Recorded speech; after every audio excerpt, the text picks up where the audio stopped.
అందరికీ నమస్కారం. నేను మీ ప్రొజెక్టర్ ప్రసాద్.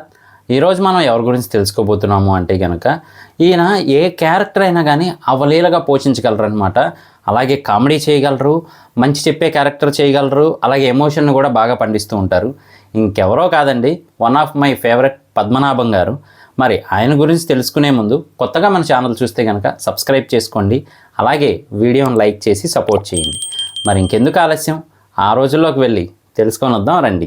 1931 ఆగస్టు 20వ తేదీన బసవరాజు వెంకటశేషయ్య శాంతమ్మ దంపతులకు కడప జిల్లా పులివెందుల దగ్గరలో గల సింహాద్రిపురంలో జన్మించారు మన పద్మనాభం గారు. బసవరాజు వెంకట పద్మనాభరావు ఈయన అసలు పేరు. పద్మనాభం గారికి ఒక అన్నయ్య, ఒక చెల్లెలు, 2 తమ్ముళ్ళు ఉన్నారు. పద్మనాభం గారి తండ్రి గారు వీరన్నగట్టు అనే పల్లెటూరికి కరణంగా ఉండేవారు. అయితే వీరి నాన్నగారిని వీరన్నగట్టు పల్లె నుంచి సింహాద్రిపురానికి కర్ణంగా నియమించారు. అక్కడే అదేనండి సింహాద్రిపురంలోనే మన పద్మనాభం గారు జన్మించడం జరిగింది. పద్మనాభం గారికి 4 ఏళ్ల వయసున్నప్పుడు రెవెన్యూ ఇన్స్పెక్టర్ అయిన చెన్నకేశవనాయుడు గారి ఇంట్లో గ్రామఫోన్లో పాటలు వింటూ ఆ పాటల్ని పాడుతూ ఉండేవారు. ఆయన అలా పాడుతూ ఉంటే ఆ ఊరిలోని వారంతా ఆ పాటల్ని ఎంతగానో ఆస్వాదిస్తూ మన పద్మనాభం గారిని పొగుడుతూ ఉండేవారు. ఎవరికైనా ఎదుటివారు వారి పాడే పాటలకి మెచ్చుకుంటున్నారు అంటే, మాటల్ని ఇష్టపడుతున్నారు అంటే ఎదుటివారిని నవ్విస్తూ ఉంటారు కదా. అలాగే మన పద్మనాభం గారు కూడా ఎదుటివారిని వారి మాటలతో నవ్విస్తూ ఉండేవారు. పద్మనాభం గారి అమ్మగారు పక్కింటికి వెళ్ళి తీసుకురమ్మని ఏదైనా పని చెబితే అక్కడికి వెళ్ళి ఆ వస్తువు తెచ్చే ముందే ఆ ఇంటి వాళ్ళు ఏదో ఒక పాట పాడించుకొని కానీ పద్మనాభం గారికి ఆ వస్తువుని ఇచ్చేవారు కాదట. అంటే ఉదాహరణకి ఏ పాలో లేదా తోడికి పెరుగో ఏదైనా తేవాల్సి వచ్చినప్పుడు పక్కింటికి వెళ్తే చాలు పద్మనాభం గారిని ఆపి పాటలు పాడించుకొని మరీ పంపించేవారట. మన పద్మనాభం గారికి దాదాపు 6 సంవత్సరాల వయసు ఉన్నప్పుడు చింతామణి నాటకంలో బాలకృష్ణన్ పాత్రని పోషించడమే కాకుండా ఆయన ఎంతో చక్కగా పాడిన పద్యానికి ప్రేక్షకులంతా ముక్తకంఠంతో వన్స్ మోర్ అని అరిచారట. అప్పట్లో వన్స్ మోర్ అంటే అర్థం ఏమిటో తెలియని పద్మనాభం గారు నాటకం అయిపోయింది, తన పాత్ర అయిపోయింది అని వెనక్కి వచ్చేస్తుంటే అక్కడ నాటకాలు వేసే వ్యక్తి మళ్ళీ పద్మనాభం గారిని వెనక్కి పంపించడం జరిగింది. దేనికో అప్పుడు పద్మనాభం గారికి అర్థం కాకపోతే ప్రేక్షకులు మళ్ళీ నీ పద్యాన్ని వినాలనుకుంటున్నారు, వెళ్ళి పాడు అని చెప్పడం జరిగింది. ఆ వయసులోనే వన్స్ మోర్ అనిపించుకున్నారంటే ఆయన నాట ఎంత అద్వితీయంగా ఉంది అని మీకే అర్థం అవ్వాలి. అంతేకాకుండా వారి ఊరిలో ప్రదర్శించిన ద్రౌపది వస్త్రాపహరణం, వందే మాతరం, సుమంగలి, భక్త ప్రహ్లాద వంటి నాటకాలు ప్రదర్శించినప్పుడు అలాగే సినిమాల్లో వచ్చే డైలాగులు, పద్యాలు చూసి వాటిని కంఠస్థం చేస్తుండేవారు. ఆ రోజుల్లో మన పద్మనాభం గారు ఎక్కువగా అల్లరి చేస్తూ ఉండేవారట. ఎంతలా అంటే స్కూలుకు కూడా వెళ్లకుండా మిగతా స్నేహితులతో కలిసి చెరువుల్లో ఈతలు కొడుతూ ఉండేవారట. ఇలా చేస్తున్నప్పుడే ఒకసారి అనుకోని ప్రమాదం కూడా తప్పింది. అది ఏమిటి అంటే పద్మనాభం గారు ఒక బావిలో మునగతాళ్ళు కట్టుకొని ఈత కొడుతూ ఉంటే, ఎందుకంటే ఆయనకి అప్పట్లో ఈత రాదట, అందుకని ఈత కొడుతూ ఉంటే అనుకోకుండా ఆ తాళ్ళు తెగిపోయాయి. అప్పటికి ఒక స్నేహితుడు చూడడంతో అతను వెంటనే బయటికి తీశాడట. ఆ రకంగా పెను ప్రమాదమే తప్పింది ఆ రోజుల్లో అని చెప్పాలి. మనకి ఒక అద్భుతమైన కమెడియన్, యాక్టరు దొరికారని చెప్పాలి. అయితే పద్మనాభం గారు చేస్తున్న అల్లరిని చూసి వారి తల్లిదండ్రులు ఏంటి ఇలా తయారయ్యాడు అని దిగులు చెందుతూ ఉండగా మొత్తానికి 5వ తరగతి వరకు చదివారు మన పద్మనాభం గారు. అయితే పద్మనాభం గారి స్కూల్ టీచర్ నేరుగా పద్మనాభం గారి తండ్రి గారి దగ్గరకు వచ్చి, కరణం గారు, మీ 2 పిల్లలు మొత్తానికి ఏదో రకంగా 5వ క్లాస్ పాస్ అయ్యారు, అయితే తర్వాత పాస్ అవుతారని నాకు నమ్మకం లేదు. మీ 2వ వాడైన పద్మనాభానికి ఎక్కువగా నాటకాలంటే ఇష్టం, అందువలన మీరు నాటకాల్లో జాయిన్ చేస్తే బాగుంటుంది అని చెప్పారట. కానీ చదువు లేకపోతే జీవితం వ్యర్థమవుతుంది అని పద్మనాభం గారిని అలాగే వాళ్ళ అన్నయ్యని పొద్దుటూరులోని ఒక స్కూల్లో జాయిన్ చేసి వారికి తోడుగా పద్మనాభం గారి నాన్నమ్మ గారిని అంటే కరణం గారి అమ్మగారిని అక్కడ ఉంచడం జరిగింది. ఇక పద్మనాభం గారు అలాగే పద్మనాభం గారి అన్నయ్య గారు వారి నాన్నమ్మ గారు ప్రొద్దుటూరులోనే ఒక రూమ్ తీసుకొని అక్కడ ఉంటూ పద్మనాభం గారు వాళ్ళ అన్నయ్య గారు రోజు స్కూల్కి వెళ్ళొస్తుండేవారు.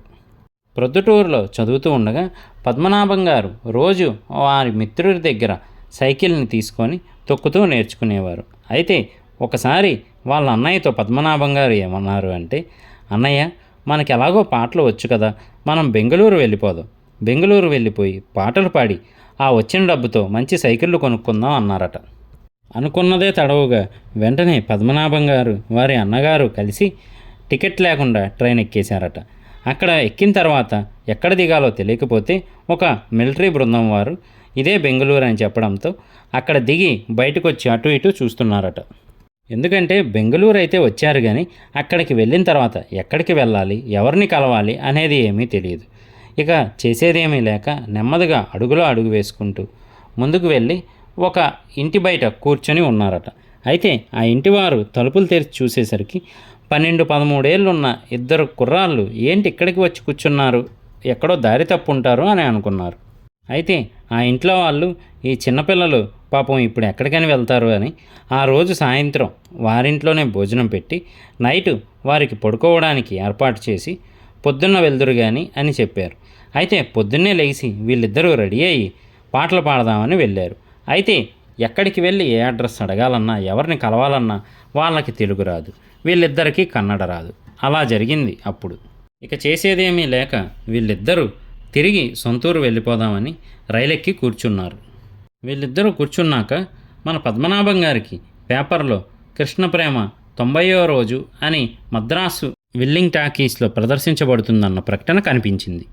ఆ ప్రకటన చూడగానే పద్మనాభం గారికి మైండ్లో ఒక ఆలోచన వచ్చింది.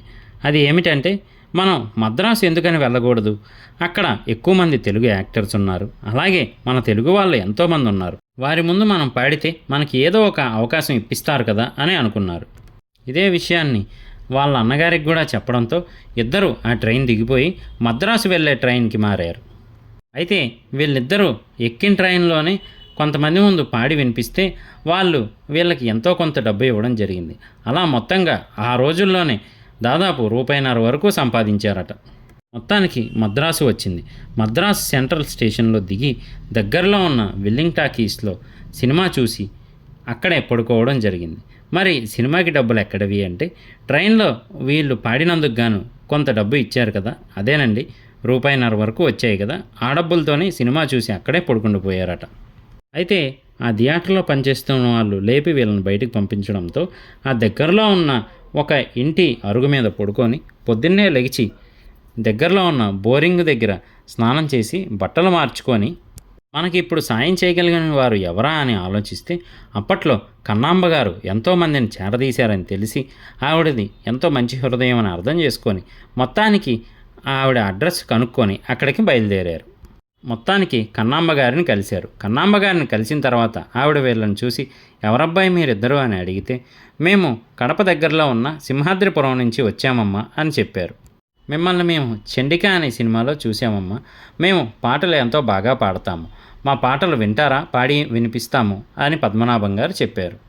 ముందుగా వాళ్ళకాని చూసిన కన్నాంబ గారు, మీరు పాడుదురు కానీ ముందు భోజనాలు చేశారా అని అడిగితే, లేదమ్మా నిన్న ఒక పూట చేశాము అని చెప్పగానే వెంటనే పాటలు అవన్నీ తర్వాత పాడుదురు కానీ ముందు భోజనం చేయండి అని మంచి కమ్మనైన భోజనాన్ని ఇద్దరికీ పెట్టించారు కన్నాంబ గారు.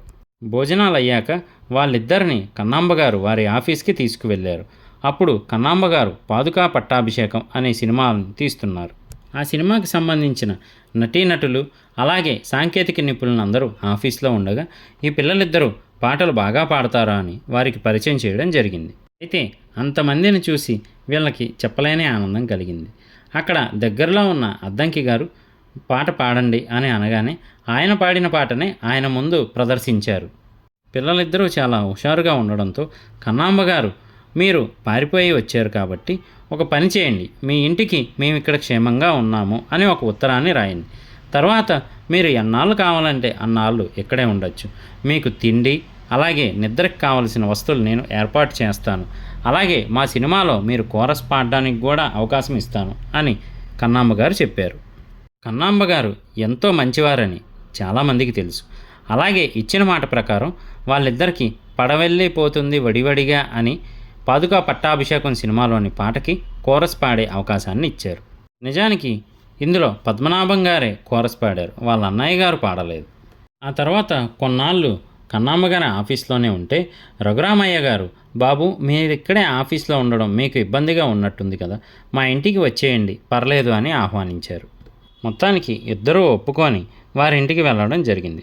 కొన్ని రోజులు అలా వాళ్ళ ఇంట్లోనే ఉన్నారు. అయితే లింగం సుబ్బారావు అనే వ్యక్తి కంపెనీ ఆర్టిస్టులకి సినిమాల్లో అవకాశాలు ఇప్పిస్తూ ఉండేవారు.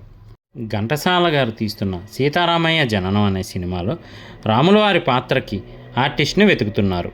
బాబు సుదర్శన్ రావు, నువ్వు రాముడి క్యారెక్టర్కి సరిపోతావు, నువ్వు నటిస్తావా అని అడిగితే ఆయన నేను నటిస్తాను అని చెప్పడంతో ఆయన్ని ఫోటోలు గట్రా తీసి చూశారు. ఫోటోల్లో కూడా ఎంతో అందంగా ఉన్నాడు. అయితే కెమెరా ముందు కూడా ఒకసారి నటించి చూద్దువు కానీ అని రెడీగా ఉండమన్నారు. అసలు సమస్య ఇక్కడే వచ్చింది. కెమెరా ముందు నటించాలి, పైగా అవన్నీ వైర్లు అంటే కరెంట్ షాక్ కొడుతుంది, నాకెందుకో భయంగా ఉందిరా తమ్ముడు, మనసులా లేదు అని పద్మనాభం గారిని వదిలేసి సొంత ఊరికి తిరిగి వెళ్ళిపోయారు. ఎందుకంటే కెమెరాలు అవన్నీ కూడా ఇప్పుడు ఉన్నట్టు కాదండి, అప్పుడు ప్రతిదానికి వైర్లు అలాగే పెద్ద పెద్ద సైజులతో ఉండేవి. తరువాత ఆ పాత్ర కోసం నటీనటులను వెతుకుతూ మొత్తానికి అక్కినేని నాగేశ్వరరావు గారిని ఫైనల్ చేసి షూట్ చేశారు. ఆ తర్వాత పద్మనాభం గారికి కూడా ఒక అవకాశం వచ్చింది. అది ఎందులో అంటే మాయాలోకం అనే సినిమాలో శరాభద్రుడు అనే రాజుకి 7 కొడుకులు, అందులో ఒక కొడుగ్గా మన పద్మనాభం గారు నటించడం జరిగింది.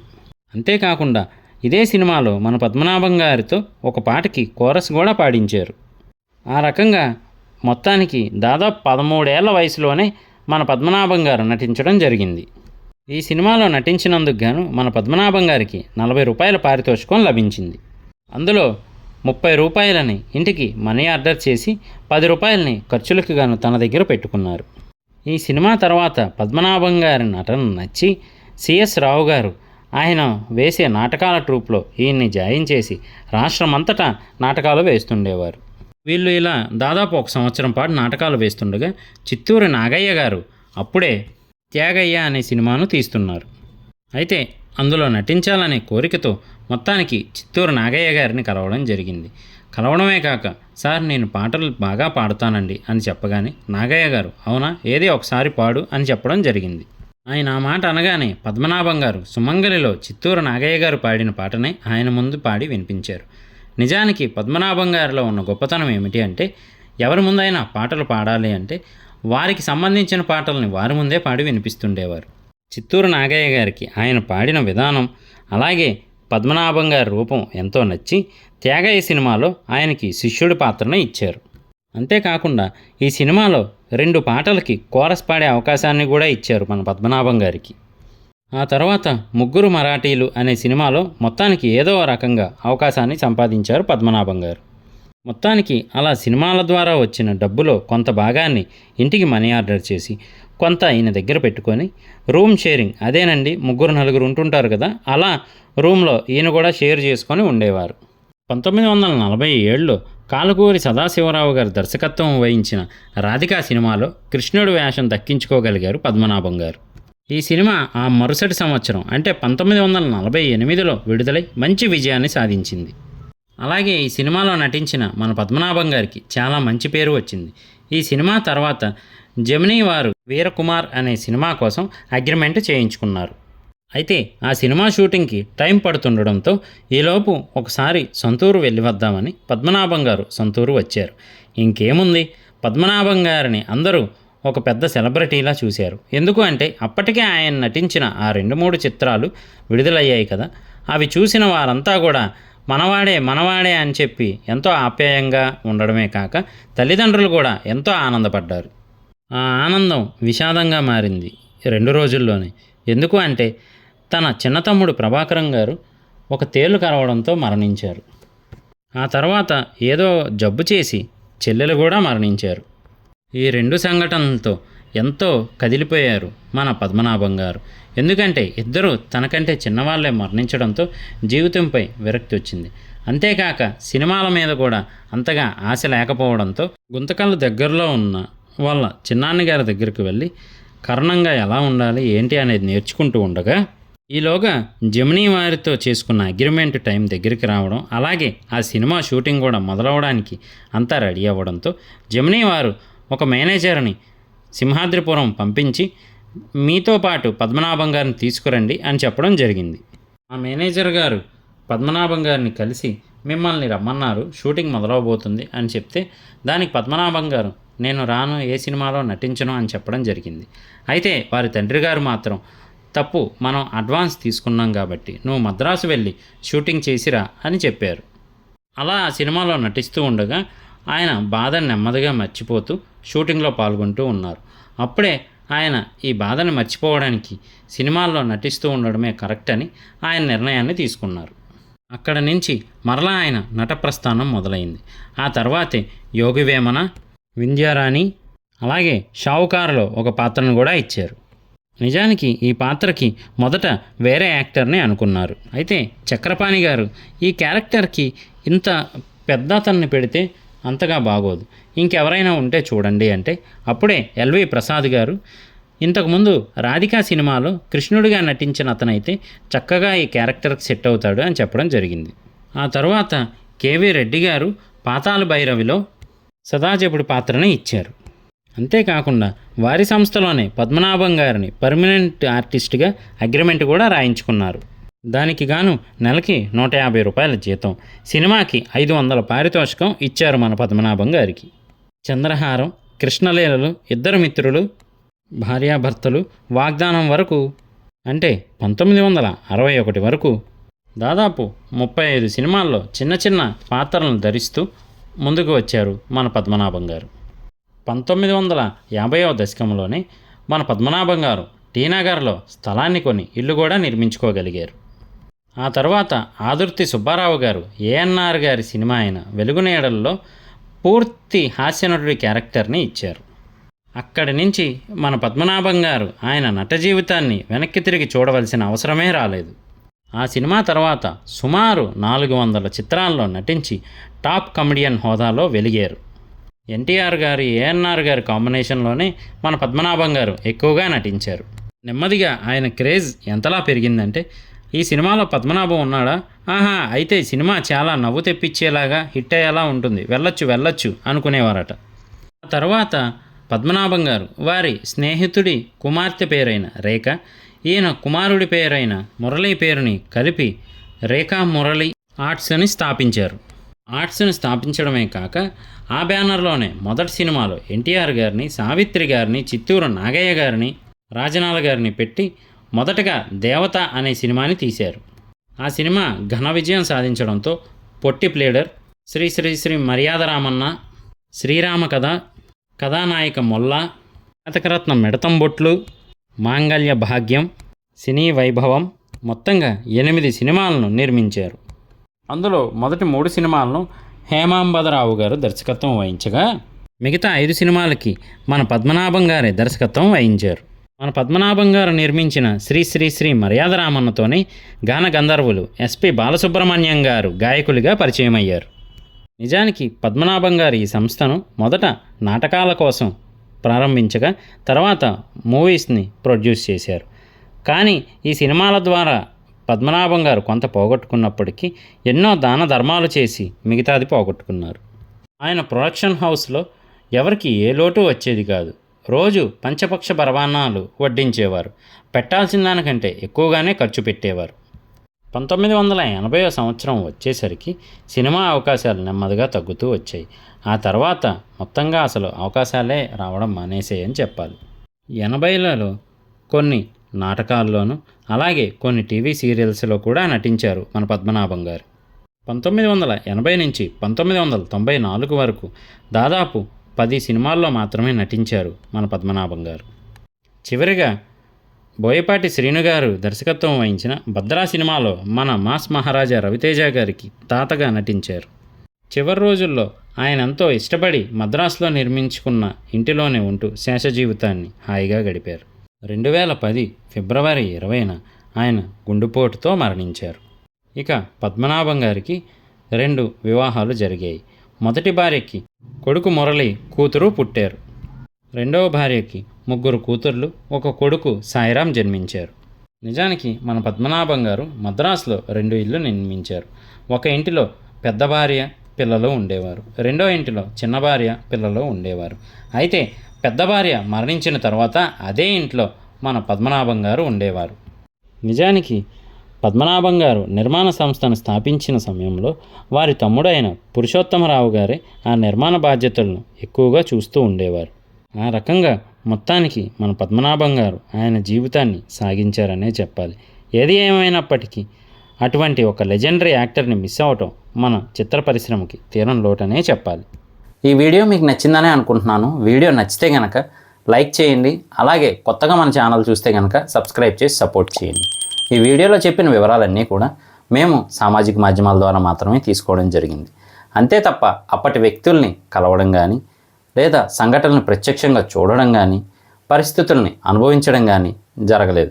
కావున ఈ వీడియోలో చెప్పిన వివరాల్లో ఏమైనా తప్పుగా చెప్పి ఉంటే క్షమించవలసిందిగా కోరుకుంటున్నాము.